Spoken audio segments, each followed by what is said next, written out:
पर्वतारोही और कारोबारी आनंद बंसोडे घबराए हुए थे।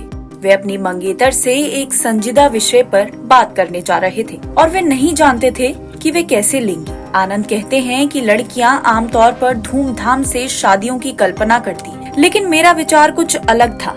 इसलिए जब उन्होंने अपनी मंगेतर अक्षता को बताया कि वे एक अनाथालय में शादी करना चाहते हैं और संविधान को धार्मिक ग्रंथ की तरह इस्तेमाल करना चाहते हैं, तो उन्हें उम्मीद नहीं थी कि वे खुशी से झूम उठेंगी, लेकिन उनकी मंगेतर इसके लिए तैयार हो गई। आनंद ने बताया कि अक्षता बहुत पढ़ती हैं और सामाजिक मुद्दों में बहुत दिलचस्पी रखती हैं, इसलिए उन्हें ये विचार पसंद आया।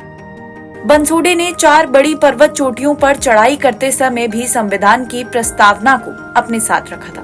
भारत में शादियों में न केवल दूल्हा दुल्हन की बात होती है, बल्कि अपने परिवारों और पूज्य समाज का भी ख्याल रखा जाता है। शादियों को धूमधाम से करने को स्टेटस सिंबल माने जाने लगा है। इसके बाद भी कई लोग ऐसे हैं जो बड़ी धूमधाम वाली भारतीय शादी के रीति रिवाजों को खत्म कर रहे हैं और इसके बजाय अपने व्यक्तिगत आदर्शों पर ध्यान केंद्रित कर रहे हैं। ऐसा करके वो अपनी शादी को तो स्पेशल बना ही रहे हैं, साथ में समाज को भी संदेश मिलता है। ये लोग संविधान और प्रस्तावना धार्मिक ग्रंथों और रीतियों की जगह ले रहे हैं। कुछ के लिए ये उनके जाति विरोधी दृष्टिकोण से उपजा है, जबकि अन्य लिंग भेदभाव की राजनीति का विरोध करते हैं। पिछले महीने ही ममता मेघवंशी और कृष्ण कुमार ने एक अनोखी रीति से शादी की। राजस्थान स्थित वकील दंपति ने लंबे समय से संवैधानिक या संविधान सम्मत विवाह की अपनी इच्छा पर चर्चा की थी। ममता बताती हैं कि हम फेरों वाली शादी नहीं चाहते थे, जहां महिला रीतियों से बंधी हो, इसलिए उन्होंने अपने बड़े दिन की शुरुआत एक छोटी सी अंगूठी बदलने के समारोह से की।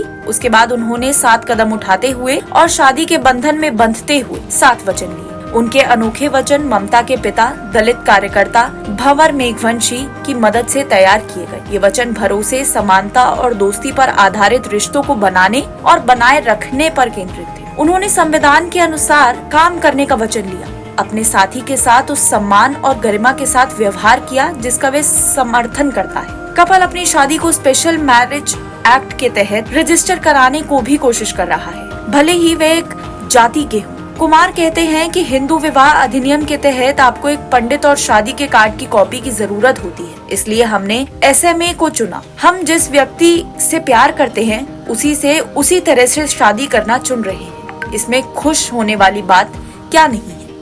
आनंद बंसोडे बताते हैं कि हमारा रिश्ता समानता, आजादी और भरोसे पर टिका हुआ है। उन सिद्धांतों को संविधान द्वारा सबसे अच्छे तरीके से समझाया गया है, या हमें लगा कि ये वही दस्तावेज हैं जो बताते हैं कि हम असल में कौन है। वे कहते हैं कि ये बताते हुए वे घर और काम दोनों जगह बराबर के साझेदार हैं। इसलिए 26 जनवरी 2016 को ये जोड़ा अपने सबसे करीबी परिवार और दोस्तों के साथ एक अनाथालय में गया, एक दूसरे को माला पहनाई, प्रस्तावना पढ़कर अपनी शादी को संपन्न किया और अनाथालय के बच्चों को राशन दान दिया। बंसोडे की शादी को सालों हो चुके हैं, लेकिन वे हर समय खुद की शादी याद दिलाते हैं। वो कहते हैं कि बचपन में भी मैं अपनी माँ से कहता था कि मैं वैसा रिश्ता नहीं चाहता जैसे मैंने बड़े होते हुए देखा है, जहाँ पुरुष अपनी पत्नियों को दबाकर रखते हैं। आज जब भी मुझे लगता है कि मेरा पुरुष अहंकार सामने आ रहा है, तो मुझे शादी और हमारे मूल्यों की याद आती है। खासकर पुरुषों की मानसिकता बदलना जरूरी है।